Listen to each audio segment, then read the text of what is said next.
यहाँ पर जो हमने 3-4 इश्यूज़ उठाए, छोटा मोटा पेस्ट होने का, कीड़े को होने का, एंड्स के होने का, चींटियों का और फ्लावर्स का झड़ने का, तो उम्मीद है कि आपका कॉन्फिडेंस लेवल काफ़ी इसमें बढ़ गया होगा।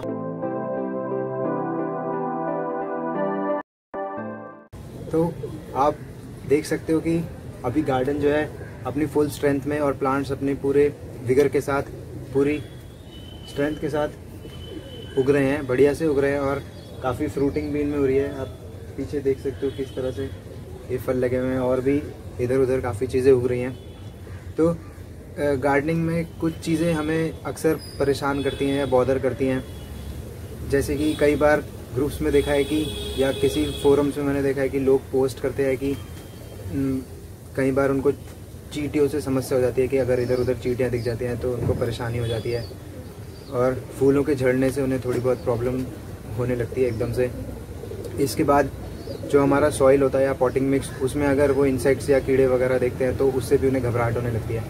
तो इस वीडियो में हम डिस्कस कर लेते हैं कि क्या वाकई में इन चीज़ों से इतना घबराने की ज़रूरत है या फिर इनको नज़रअंदाज किया जा सकता है। तो मेरे को लगा कि ये वीडियो बनाने का ये अच्छा समय है क्योंकि इस वक्त काफ़ी चीज़ें यहाँ पर उग रही हैं और अगर हम इस बारे में इस वक्त बात करेंगे तो क्योंकि काफ़ी सारी चीज़ें यहाँ पर उग रही है ऑलरेडी बढ़िया से, तो शायद आपका कॉन्फिडेंस इसमें और बढ़ जाएगा और काफ़ी हद तक ये परेशानी जो है कंट्रोल में आ जाएगी। तो काफ़ी बार हम लोग परेशान हो जाते हैं फूल अगर झड़ते हुए दिख जाते हैं। तो पहले इसमें 2 बातें समझने की हैं कि फूलों का झड़ना एक तो नेचुरल फिनोमिनन भी है। सबसे पहले तो हमें हमारा जो सॉइल मिक्स बनाया है, पॉटिंग मिक्स बनाया है, उसको हमने अच्छे से बनाना है और अगर हमने उसको ढंग से बना लिया है तो फिर हमें ज़्यादा घबराने की ज़रूरत नहीं है। उसके बाद फूलों का झड़ना कभी कभी इस तरह की जो बेलदार सब्जियां होती हैं, जैसे कि आप ये देख रहे हैं तोरी को, या फिर जैसे करेला हो गया, खीरा हो गया, पेठा हो गया, तो ये जब अपनी फ्रूटिंग की शुरुआत करती हैं, यानी जब ये मैच्योर होने जा रही होती हैं और जब फर्स्ट टाइम ये फ्रूटिंग फ्लावरिंग करती हैं, तो उस समय कुछ सबसे पहले ये मेल फ्लावर्स प्रोड्यूस करती हैं और उसके बाद वो फ्लावर्स का झड़ना लाजमी है क्योंकि मेल फ्लावर्स तो फ्रूट नहीं बनेंगे। इसमें फ्लावर्स को पहचान करने की ज़रूरत है। जैसे इस तरह से अगर आप देखें, ये एक स्पॉन्ज गार्ड या तोरी है, तो ये जो फूल है ये इसका मेल फ्लावर है, इसके पीछे कोई भी फल नहीं है। और इस तरफ अगर हम आते हैं तो इसका जो फीमेल फ्लावर है वो इस तरह से है, इसके पीछे आप ये देख सकते हैं ये कैसे इसमें छोटी सी एक तोरी लगी हुई है और आगे में फूल है। तो ये फ्लावर, मेल फ्लावर जो है, इस फ्लावर को पोलिनेट करता है, तो उसके बाद ये फिर इस तरह से फुली डेवलप होने लगती हैं। और ये जो पॉलिनेशन का काम है ये मक्खियाँ भी करती हैं और ये हवा से भी हो जाता है अपने आप, और इसमें चींटियों का भी एक रोल रहता है। तो इस तरह से जब हम फ्लावर्स की ड्रॉपिंग को देखें तो ज़्यादा हमें घबराने की ज़रूरत नहीं है। बस हमको ये इंश्योर करना है कि हमने जो इनका एनवायरनमेंट है वो बढ़िया से प्लांट्स को दिया है और ये अच्छे से अगर पॉटिंग मिक्स में लगे हुए हैं तो कुछ फ्लावर्स इसमें शुरू में झड़ते ही हैं जो कि मेल फ्लावर्स होते हैं जनरली, और हमें उससे घबराना नहीं चाहिए, उसको हम इग्नोर कर सकते हैं। उसके बाद हम ये देखते हैं कि काफ़ी बार हमारे फ्रूट्स पर हम देखते हैं कि चींटियाँ चल रही हैं, तो हमें उससे भी बहुत परेशानी होने लगती है। अब मैं आपको इस तरफ दिखाता हूँ क्योंकि ये ऑलरेडी ग्रो कर चुकी है पूरी तरह से, बल्कि और ये ग्रो करेगी, तो आपका कॉन्फिडेंस लेवल इसमें काफ़ी हाई हो जाएगा देख कर कि आप यहाँ पे देख सकते हैं कि इस पर कितनी सारी चींटियाँ चल रही हैं। और भी आपको दिखाता हूँ, और अभी ये बारिश हुई है इसलिए ये कम है, नहीं तो ये जनरली घूमती रहती हैं। यहाँ पे भी आप देख सकते हो कि एंड्स किस तरह से यहाँ पे चल रही हैं। और ये आप फ्रूट देखें, इसमें मुझे तो कहीं पे कोई दिक्कत नहीं नज़र आ रही, इसको भी आप देखो।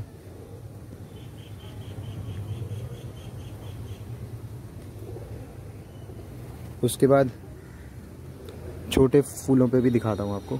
ये फीमेल फ्लावर है और इस पे भी चींटियाँ घूम रही हैं, तो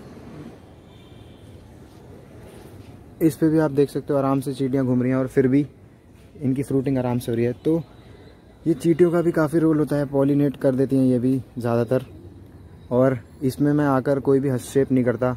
और आप देख सकते हो ये किस तरह से यहाँ पर फैल गया है पूरा, यहाँ से लेकर इनफैक्ट पीछे भी आप देख सकते हो, और उस तरफ तो ये काफ़ी घना हो गया है और इस तरफ भी है। तो अगर हम ये सोचें कि हम इसमें जाकर हैंड पॉलिनेशन करेंगे बार बार जाकर और इतनी सारी चींटियों को हम हटा सकते हैं स्प्रे से, तो फिर ये शायद तो इम्पॉसिबल सा ही टास्क है और हम अपने आप को अननेसेसरी स्ट्रेस में डाल देंगे। इस तरफ भी काफ़ी सारी बेल उग रही हैं। तो चींटियों को भी आपने देखा, मैं और भी आपको दूसरे प्लांट्स में दिखा देता हूँ। फिर इस तरफ हम आते हैं तो यहाँ पर भी प्लांट्स में पत्तों के ऊपर आप देख सकते हो किस तरह से चींटियाँ घूम रही हैं। ये घिया की बेल है, बॉटल गार्ड, और इसको भी आपको दिखा देता हूँ किस तरह से ये उग रहे हैं। इसकी फ्रूट्स पर तो मुझे नहीं दिख रही एंड्स, बट प्लांट्स पे तो काफ़ी सारी एंड्स घूम रही हैं। और इस तरह से ये देखें आप, छोटे मोटे पेस्ट के डैमेज भी हैं, तो इनसे कोई भी फ़र्क नहीं पड़ता इस प्लांट को। ये इतना ग्रोन अप हो चुका है और ये अपने आप ही अपनी केयर कर सकता है। तो इसमें आकर हमें बार बार परेशान होकर इसमें कुछ भी सॉल्यूशन वगैरह भी छिड़कने की ज़रूरत नहीं है। हम अपना भी समय ख़राब करेंगे और अपने आप को अननेसेसरी स्ट्रेस में ही डालेंगे। बस हमें इनका वातावरण अच्छा रखना है, इनको सॉइल मिक्स अच्छा देना है और इनको एक बढ़िया से, इसमें बहुत सारे कंसेप्ट्स हो जाते हैं जैसे कि बायोडाइवर्सिटी को बढ़ाना, कंपेनियन प्लांटिंग करना, एक साथ काफ़ी सारे अलग अलग पौधे लगाना जो एक दूसरे का बचाव करें, फिर नेचुरल पेस्ट मैनेजमेंट, एक एनवायरनमेंट क्रिएट होने देना जिसमें कि फूड वेब बन जाता है, एक कीड़े दूसरे कीड़े को खाने के लिए आ जाते हैं। और इस तरह से इसमें काफ़ी सारी कंसेप्ट्स होते हैं जिनको हमें ध्यान रखकर अगर हम इनको उगाएं तो बहुत हद तक 95% तक पेस्ट मैनेजमेंट हो जाती है। तो इसके बाद 2-4% ही कुछ बचती है। इसके बाद एक और फैक्टर होता है जो सबसे मेजर होता है कि हम टाइमिंग का ध्यान रखें। इस तरफ भी एक घिया देख सकते हो आप, इस तरफ भी एक घिया देख सकते हो, और ऊपर में भी एक बॉटल गार्ड बनता है। और इस प्लांट्स पे भी एंट्स वगैरह घूम रही हैं। तो हमें प्लांट्स को उगाने की, इनके सीज़न का, इनकी टाइमिंग का भी ध्यान रखना चाहिए। वो एक बहुत इंपॉर्टेंट फैक्टर होता है जो जिस पे डिपेंड करता है कि इस पे इंसेक्ट्स या पेस्ट किस तरह से अटैक करेंगे या नहीं करेंगे। इसके बाद एक प्रॉब्लम जो आती है, काफ़ी गार्डनर्स जो फोरम्स में या ग्रुप्स में पोस्ट करते हैं, वो ये कि सॉइल में उनको कीड़े दिखते हैं तो उससे वो घबरा जाते हैं। अभी यहाँ पे मैं आपको एक सैंपल निकाल के दिखाता हूँ। ये देखो, पहले तो आप इसमें किस तरह से, जो हम मल्च की बात करते हैं अपने पिछले वीडियोस में, तो मैंने इस पे अभी लेटेस्ट एक ग्रास का मल्च किया है, लॉन की जो ग्रास होती है, जो वेस्ट होती है। अब मैं आपको इस सॉइल का सैंपल दिखाता हूँ और इसमें कीड़े आपको दिखाता हूँ कितने भरे पड़े हैं। ये देखें,